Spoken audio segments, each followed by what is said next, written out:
저축은행들이 쌓이는 부실채권 처리에 고심하고 있습니다. 이 금융권 전체로 위험이 번질 조짐을 보이자 이 금융당국이 대책 마련에 나섰습니다. 취재 기자와 알아보겠습니다. 경제부 이민재 기자 나왔습니다.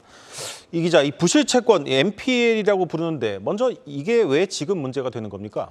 이 NPL부터 먼저 설명을 좀 드려야 될 것 같은데요. NPL 같은 경우에는 수익성이 없는 채권인데 예를 들면 이제 풀어 설명하면 돈을 빌려줬는데 이를 갚지 못하거나 또 어렵게 됐을 때 이렇게 된 부실 증서, 부실 채권을 말합니다. 네. 이 돈을 빌려주는 금융사 입장에서 부실 채권은 언제든지 발생을 할 수 있습니다. 하지만 이제 이것이 늘면 문제가 되는데요. 이 갚지 못하는 돈이 늘면 연체율이 올라가게 되고 또 건전성에 이상이 생깁니다. 이 건전성 관리 차원에서 대성충당금을 쌓긴 하지만 이 자금 조달에는 한계가 있을 수밖에 없습니다. 사태가 악화되면 신용등급 하락을 비롯해서 소비자 신뢰에까지 영향을 줘서 수신이 줄고 다시 건전성이 나빠지는 악순환에 빠질 수 있습니다. 이게 또 금융권 위원 전이까지 고려해야 되는 상황이 생기는데요. 이게 최근 상황과 어느 정도 겹칩니다. 이 대표적인 예인 저축은행을 살펴보면 이 코로나19 사태로 개인 사업자 부실 채권이 늘었고 또 경기 침체로 부동산이 휘청거리자 PF 부실 채권이 더해졌습니다. 이 과정에서 이제 3개월 이상 연체 채권 부실 채권이 비율이 지난해 말 기준 전년과 비교해서 지금 2배 가까이 늘었는데요. 네. 이 그런 중에 연체율도 당연히 늘었고 그런데 수신 잔액은 26개월 만에 최저치를 기록을 했습니다.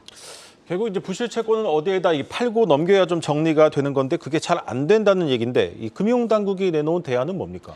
2011년에 이제 당국 같은 경우에는 저축은행 사태 때는 이제 캠코가 부실 채권을 모두 사서 이제 정리하는 방안을 했습니다. 네. 근데 다만 이제 급한 불은 껐는데 이때 문제가 됐던 것은 기관이 대규모 부실을 떠안았다라는 문제점이 좀 제기가 됐습니다.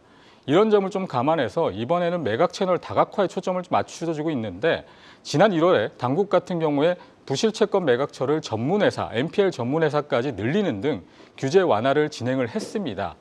다만 이 매각이 원활하지 않은 점은 풀어야 될 숙제인데요.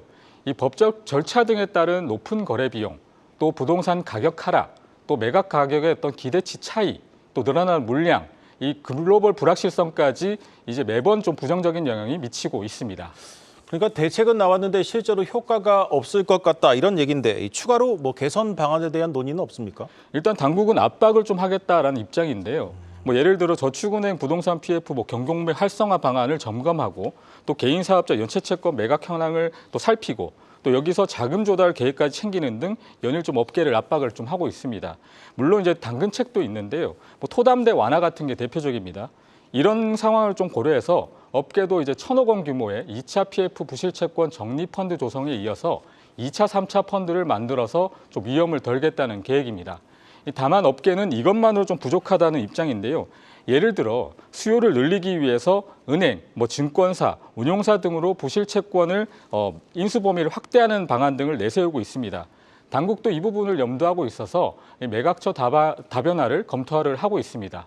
또 일각에서는 늘어난 매각처마저 부실채권 인수에 소극적일 수 있다는 점을 감안해서 과거 저축은행 사태처럼 기관이 나서서 인수를 하는 방안도 같이 추진하는 소위 트랙 전략이 필요하다는 의견이 나오고 있습니다.